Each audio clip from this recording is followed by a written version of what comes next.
In everyone's lives, there is an invisible and extremely long staircase that is extending to a place somewhere in the distance. This staircase could be spiraling, or maybe it's just straight, but for everyone, it is super long. Most of us can't even see the top. However, at the top of this ladder is where we meet our goals, find the answers to our questions, and find our best selves. I believe that if you work on climbing one step at a time, you will eventually make it all the way up. My soccer coach, Dan, has shown me that the little things in a practice or clinic add up. We always start with basic ball skills, and then move on to more complex drills, and finally a scrimmage. Dan makes us focus on the small activities before we look at the larger ones.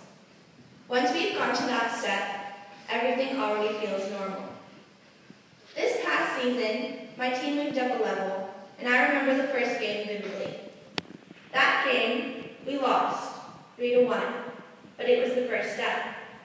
The next week in practice, we focused on moving the ball in order to connect passes and move up the field.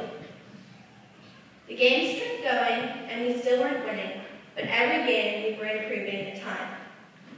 Later on in the season, after about 4 games and 6 weeks of practicing, we finally won a game, and it felt great. That one game didn't stop us, and we kept wanting to improve and get to the next level. On our 8th game of the season, we just about ran up those steps. We played the best soccer we had ever played, and at halftime, I remember Dan saying, "Normally, I give you guys some pointers to work on during the next half, but this time I do none. Just keep doing what you're doing." He said that with the biggest smile I had ever seen. Unfortunately, after an unsatisfactory second half, we lost, but I will always remember that game as the one that blew Dan's mind. Over the years, I have learned that Dan's ideas extend from the soccer field and into the classroom. If I can focus on the drills of homework and understand the concepts at every step, it will be easier to do well on the tests and papers.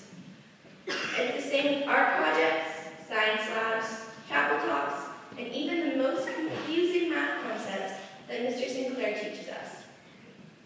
If you can just keep climbing one step at a time, you will reach the top and understand the math idea or play the best soccer of your life. In the passage that Aiden read for us, Jesus describes a mustard seed. The kind Jesus is talking about is so tiny you can hardly see it. And after drifting away in the wind, the mustard seed starts off small, and after drifting away in the wind, eventually starts growing and climbing up the stairs to turn into a large shrub, the biggest of all garden trees. This parable is directly related to the kingdom of heaven and how it started out small, but grew bigger and bigger, and with the help of people doing God's work and making the world like heaven in little ways. My soccer team started off as individuals, and over the course of the season, we came together as one team and progressed up the stairs until we had a feeling there was no height left to climb. All the little things that one can do to help other people add up and can help them become a better person and friend. Every laugh, smile, and memory is a step. Every service learning project and every accomplished feeling you get after helping other people is a step. For some, it is simply keeping a door open. For others, and for other people, it is dedicating time on the weekends to work at a food bank. If we as humans can learn to tackle those steps to always helping others, we will become stronger and better people whose ideas and dreams are willing to take us above and beyond, and do our part to finish God's work so that the world can truly become the kingdom of heaven. Thank you.